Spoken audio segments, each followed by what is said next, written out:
oleme jõudnud 7. ülesandeni ja teeme ta ära. Meil on siin küsitud sellist asja, et mitme liikme summa on 165.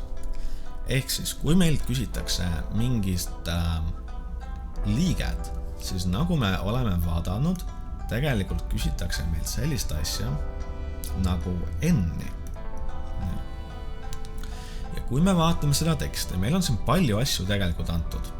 Meil on antud loomulikult jada esimene liige, meil on antud jada vahe ja meil on antud üks asi veel. Meil on mingi tundmatu liikmesumma antud. No ja kuidas me sümboliseerime seda loomulikult SN-iga. SN on võrdne 165. Nii. Ja kui meie vaatame neid valemeid, mis ma siia hoolsasti kopeerisin, siis teie peaksite märkama sellist asja, et selle valemi puhul meil on olemas nii esimene liige, vahe kui ka summa.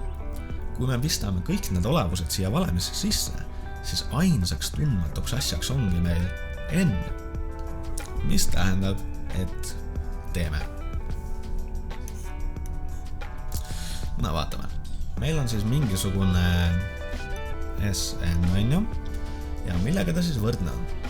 2A1-ga ehk 2 × 3 on loomulikult 6 pluss siis vahe ehk 3 ja mis siis tuleb? Sulgudes n-1.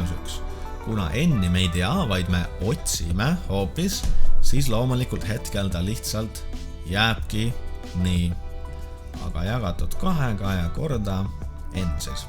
Aga kuna meie teame, et SN ongi meil 165, siis loomulikult võimegi siia asemele kirjutada 165. Nii. Teeme asja natukene lihtsamaks on ju. No ja selle jaoks, et meil parem vaadata oleks, ma teen sellist asja ka, et ma kirjutan see 165 hoopis siia paremale poole, siis meil on lihtsalt ilusam. See on minu personaalne mingi vajadus. Aga ma teeksin esimese asjana need sulud lahti. No, kui me avame need sulud siin, siis 3 korda n on loomulikult 3n ja 3 korda -1 on loomulikult -3. Nii, ehk siis meile tuleb siia üles 3n -3. Me saame niimoodi ka vaadata, et meil on siin on ju mingisugune 6 ja mingi -3 ja nemad võime ka täitsa kokku taandada.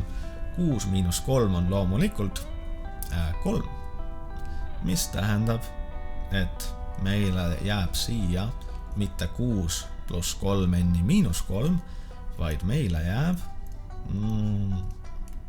3n pluss 3. Nii, edasi. Meil on siin mingisugune väikene selline ennikene ja temaga, kui me korrutame selle ülemise murru läbi, siis loomulikult, no mis siis juhtub? 3n muutub 3n ruuduks ja 3 muutub 3n-iks. Nüüd me oleme sellest n-ist ka lahti saanud, aga meil on mingisugune kole murrukene nüüd siin. Saame temast ka lahti. Selle jaoks kasutan mina võrrandi sellist põhiomadust, ehk siis ma korrutan mõlemad võrdusmärgi pooled läbi 2-ga. Ja ma teen 2-ga sellepärast, et siis ma saan sellest 2-st lahti lihtsalt.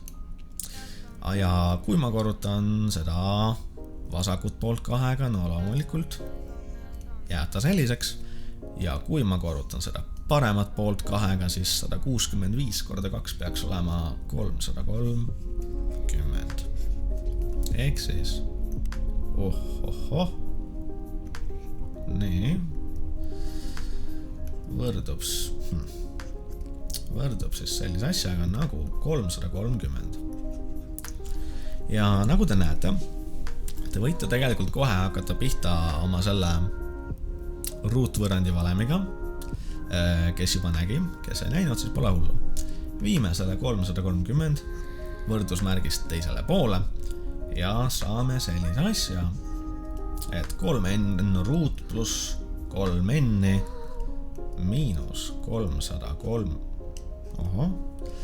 miinus 330 on võrdne nulliga ja see on tõesti mingisugune ruutvõrrand. Nii. Enne kui te hakkate lahendama, ma soovitan rakendada veel ühte võrrandi põhiomadust, et jagage kõik see jama läbi millegiga, siis teil on lihtsam lahendada. No, te näete, et kõik need asjad jaguvad ju millega? 3-ga. Ehk siis ma soovitangi teil seda teha, sest kui te jagate kõik 3-ga läbi, siis teile jääb siia ju lihtsalt n ruut pluss n ja miinus 110 miinus 110 võrdne nulliga. Ja näete, seda on palju lihtsam lahendada kui seda eelmist. Kuigi vahet ei ole, kui teil kalkulaator on, siis tema teeb teie eest kõik töö ikkagi ära. Nii. Kui te olete minuga samasse kohta jõudnud, siis palun pange see pausile, lahendage ära, vaadake, kas saate õige tulemuse või mitte. Ja no, ma eeldan, et need, kes on pausile pannud, on juba ära teinud, nii et vaatame, mis me saame.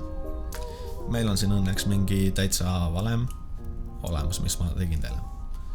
Nii, ütleme siis mingisugune n1, 2 on selline asi nagu miinus b, ehk siis miinus 1 on ju, kuna meie b on 1. Miinus 1 pluss miinus mingi jooneke ja juure all on meil on ju b ruudus ehk 1. Nii, miinus. Miinus 4 korda 1 on miinus 4, miinus 4 korda miinus 110 on pluss 440. Ja 1 pluss 440 on loomulikult 441. Juureke kinni. Ja mis meil siin all on? No all on meil loomulikult 2 a-d, ehk siis 2. Ruutjuurde 441 on mingisugune tore arvuke, mida ma kohe vaatan.